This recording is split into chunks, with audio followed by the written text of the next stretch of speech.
Եթե նույնիսկ մեկը ծովի վրայով քայլում է, դրա համար կա մեխանիզմ։ Տիեզերքի օրենքների դեմ չի դա։ Դա հենց տիեզերքի օրենքների որոշակի համակցում բերում է նրան, որ մեկը ծովի վրայով քայլում է։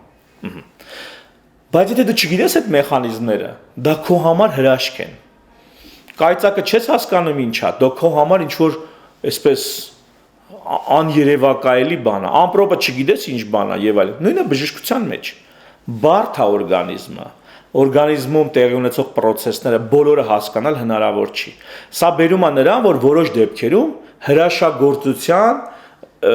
հրաշքի են վերագրում process-ներ, որոնք շատ պարզ հասարակ բացատրություն ունեն։ Ինքս շատ այդպիսի հրաշքներ տեսել եմ, որ մարդիկ հրաշք են համարում, բայց հիմքում շատ պարզ բացատրություն կարա լինի։ Շատ պարզ։ Կամ մարդ, որը բեմի վրա կարա երկու քայլ դնի ու դուք ասեք, նա չէր կարողանում քայլել ու համգած քայլեց, եղավ։ Եկեք այդ մարդու կյանքը առաջիկա 5 տարին դիտարկենք։ Տեսեք, բացի բեմում դրած այդ երկու քայլից, էլ ինչ քայլեր է։ Կամ կան այսպես թույլ տվեք մի գրեհիկ բառ ասել, ներողություն խնդրելով գոլեգաներից, կա հիստերիկ, որը նստել է ասում է, չեմ կարող քայլել։ Չեմ կարող եւ վերջ։ Հիմա այդ հիստերիկին մի ձև եթե խապս տաս, հանես ոտի, նա կքայլի, բայց նա երկու ոտը դրել մի կոշիկ ասում է, չեմ քայլի։ Ես չեմ կարող քայլեմ, ես պարալիզված եմ։ Հասկացաք։ Հա, գալիս է դրա համար ասում է վեր կաց եւ քայլիր։ Նա էլ վերականում եւ քայլում։ Գալիս է իրական պատմություն ասեմ, ոչ իմ պրակտիկա, այլ ավակ ընկերներից եմ պատմել, ասում են մահացել է, այս ինչի հարցը։ Գնում է, ուշա գնաց, սա վատ բան եմ պատմում, այսպեսի բան չանեք։ Սա հիմիկվա բժշկության մեջ ընդհանրապես ընդունված չի։ Հա, բայց այս բերել է այսպեսի բան։ Գնացել, ասում են հարցը մահացել է, բժիշկը պիտի դիագնոզի մահա։ Հա, մահն է պետք է դիագնոզես։ Բժիշկը գալիս է, հավաքվել են արդեն հարազատներ, հարևաններ եւ այլն, հարցը մահացել է։ Հա, գալիս է տեսնում է հարցի տեսքը գույնը հասկանում, ասում է բոլորը դուս եկեք սենյակից։ Ինքը պատմում է ինձ ոնց է այդ հարցը լուծել, ասում է լսի։ Նա դեպք եղել է Մարտունիում։ Իդեպ ասում է ասեցի բոլորը դուս եկեք սա։ Բոլորը սենյակից դուրս են գալ։ Ասում է տարա բերի մի հատ ոչ տվի էս կողմից։ Ապտակել է։ Ասում է ռեակցիա չկա։ Ասում է տարա բերա մի հատ էլ էս կողմից որ չտվեցի, այլա ու փակավ։ Փախել է։ Ասում է հիմա հարցին չեն հասնում բռնեն։ Հիմա միտքս ո՞րն է։ Հրաշք էր։ Հա, հրաշք էր, մեծ հրաշք էր։ Ես բժշկի լավ անունը չտամ։ Մեծ հրաշք գործեց մեր գոլեգան։ Երկու ապտակով մեռածին հարություն տվեց։ Գիտեք, պացիենտին թվում է ինք ավելի շատ է հասկանում, հարազատներին թվում է ինչ երկու բառ խոսած, ինչ երևի այդ ես էլ կարայի այդքանը հասկանայի, ես էլ կարայի այդքանը,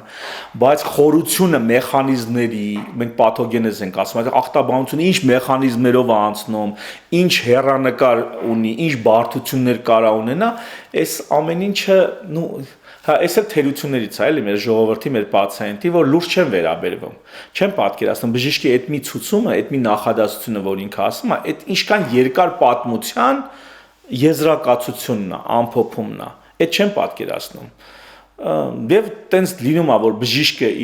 պացիենտը իր այդ անլուրջ թերահավատ վերաբերմունքով իր գլխին փորձանք է բերում ընդհուպ միջև ողբերգական հետևանքներ։ Այսինքն դու որոշակի մտահոգություն ունես, ստուգում ես նշանակում, օրինակ, բայց դու խո միջև վերջ քո մտահոգությունները չես ասում։ Դեպքեր լինում են, որ այդ չասելու, բայց չես էլ կարող ասել։ Ես չեմ կարող ամեն եկած պացիենտի մոտ ասել բարև ձեզ, ես ձեզ մոտ առաջինը ուռուցք եմ կասկածում, հետո երբ որ դուք խոսում եք հասկանում եմ, չէ, քիչ հավանական է կամ անհավանական է, որ ուռուցք լինի, նոր ուրիշ բան եմ մտածում։ Ես չեմ կարող ամեն պացիենտի դա ասեմ։ Ամեն պացիենտի ես չեմ կարող ասեմ, բարև ձեզ, առաջինը ես մտածում եմ դուք մահացու մի խնդրեմ ունեք, մտքիս մեջ նախ բացառում եմ այդ մահացու խնդրեմը, հետո սկսում եմ մնացած հնարավոր դիագնոզները քննարկել։ Դու դա չես կարող ասել։ Դա ամենայն լրջությամբ։ Մի անգամ պացիենտը ես մտամոլոր գցում բռնում եմ բանման, պացիենտը ասեց, բժիշկ մի հատ, ասա ինչ ես մտածում, ասի մտածում եմ ռակես թե չէ։ Ռեալ։ Այդ դա հոգեբանորեն հիմա մենք կարանք խոսանք կատակով բան ասենք, բայց դա գործի ժամանակ լուրջ բան է։ Դա լուրջ կասկած։ Ասում եմ լուրջ, ասում եմ լուրջ։ Լուրջ է մտածում։ Բայց դա թե չէ, դու պետք է հասկանաս հարց ու փորձ բան։ Հետո ու չես կարող բոլոր պացիենտներին աշխարհի բոլոր ստուգումներն անես։ Մի հատ ոտքից գլուխ ստուգեմ, հա, այտենց ամեն պացիենտը մի $1000 պետք է ստուգումները մենակ։ Քաղաքականությունը ես կարծում եմ,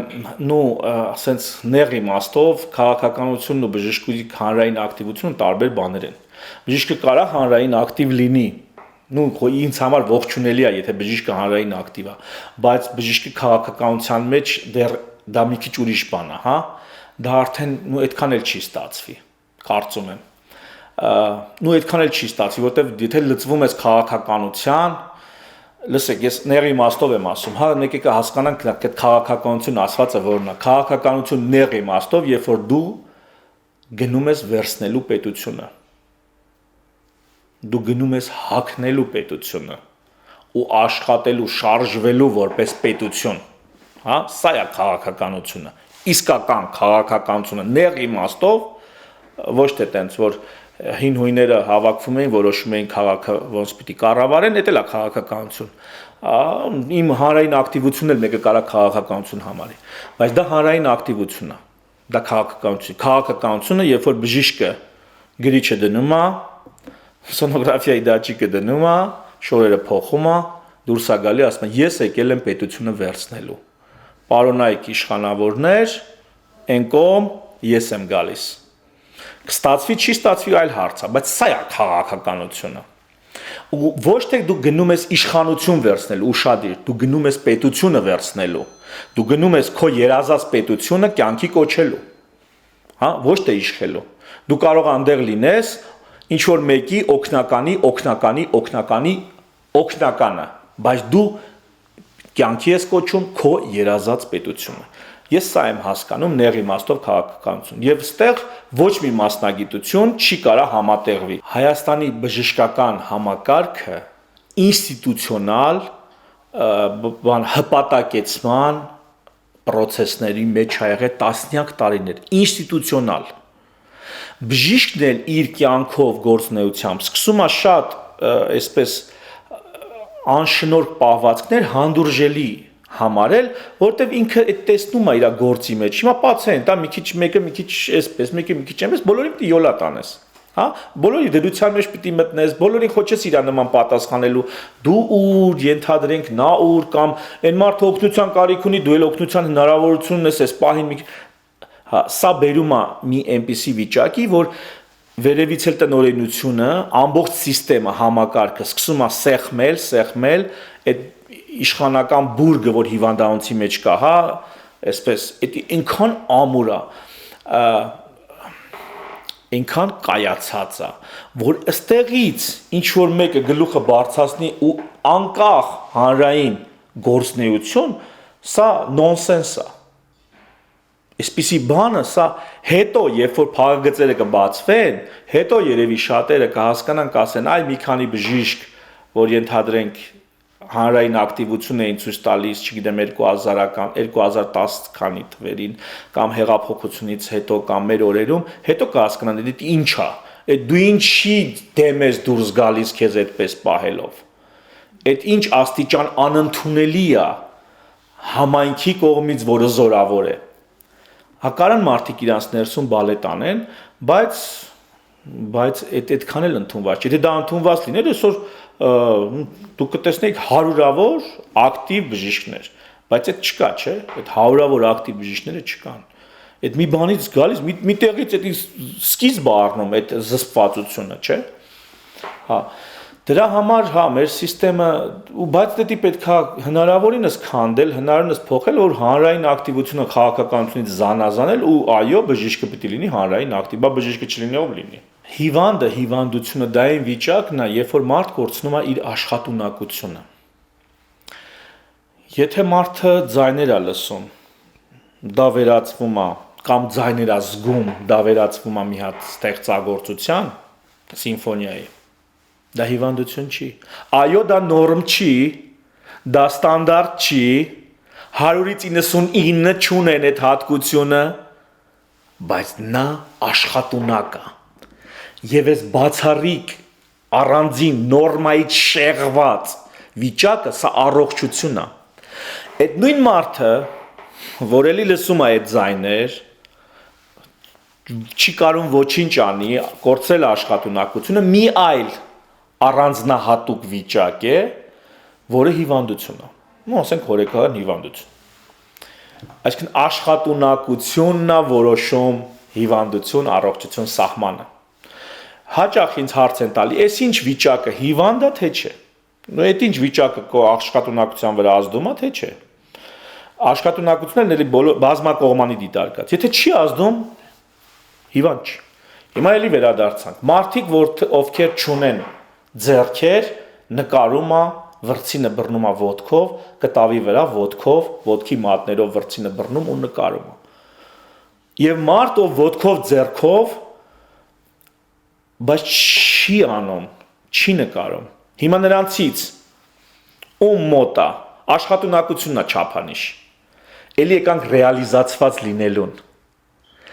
Մարդ ռեալիզացվում է թե չէ։ Ինձ համար այդ առողջության բանաձևը էդի ռեալիզացված լինելն է։ Քո պոտենցիալը դրսևորելը կամ եթե ցույց չտալը, բայց մի բան, դա միտեղ պիտի ոնց է բնությունը մեզ է փոխում, մենք բնությանն ենք փոխում, ենթադրենք։ Միջավայրը մեզ է փոխում, մենք էլ մեզանով միջավայրն ենք փոխում։ Այդ աշխատանքը, որ փոխում է միջավայրը, պրոդուկտ է տալիս, դեպի լավը, ոչ թե քանդում, ավիրում, կործանում, հա, միտեղ կարելի է գնալ կղազատել, այդքանով միջավայրը կփոխվի, եւ ֆիզիկապես, եւ այդ հոտը բան, դա էլ է միջավայր փոխել, դրա մասին չի խոսքը։ Խոսքը այդ աշխատունակությունը, որը բերում է բարիք, բերում է արտադրություն, պրոդուկտ։ Այսա առողջ լինելու ինձ համար հասկանալի բանաձևն է, գրավականն է։ Դու առողջ ես, եթե դու աշխատունակ ես, եւ եթե քո աշխատունակությունը կյանքի է կոչվում, քո առողջությունն է կյանքի կոչվում։ Մյուս կողմը դա երջանկությունն է, որը ես ուղղակի էլի գոնե առողջ հոգեվիճակի առողջ կյանքի հետ եմ, դա մարմնական առողջությունը չի, չնայած մարմնականն էլ է, բայց այդ երջանկությունը, այդ մարդը երջանիկ զգում է իրան թե չէ, այդ ոնց է, այդ մարդը ուտելուց հաճույք ստանում է, եթե այդ մարդը ուտելուց հաճույք է ստանում, դա երջանկություն է։ Մենք մի քանի պահանջմունքներ ունենք անընդհատ թարմացող։ Նայեք, օրինակ նարկոտիկն էլ օգտագործելուց ինչ որ մեկին ինչ որ պահ երջանկացնում է, բայց ամեն հաջորդ դոզան նրան գցում է կախվածության մեջ, հաճույք ընդհանրապես էլ չի զգում, արդեն ամբողջ ուշն ու միտքը հայթայթի դա ինչ որ պահանջմունք անջատելու համար, երջանկության մասին խոսք չկա։ Բայց մենք ունենք պահանջմունքներ, որոնք մեծ հաճույք են պատճառում, եւ դրանք ամեն օր թարմանում են, ծառավ, սով, սիրելու պահանջը, սիրվելու պահանջը, հանրության կողմից ընդունած լինելու պահանջը, իրար նկատմամբ հոգ տանել, ինչ որ ձայներ լսել, ինչ որ կանաչ կամ ինչ որ ծով տեսնել, հա, ասած պատկերների ձևով, պահանջմունքներ լիքը սենց կան, այդ պահանջմունքների բավարարումը բերում է երջանկություն, ու ամեն օր դա թարմանում է, հագենալ չկա դրան, սա ագահության մասին չի խոսքը։ Այ առողջության համար, ինձ համար, ընդհանրապես մարդու, ավելի սոցիումի առողջության համար, սկզբունքային է ունենալ մշակույթ, որով մենք օգտվել գիտենք հաճույքներից, եւ սա բերում է մեզ երջանկություն։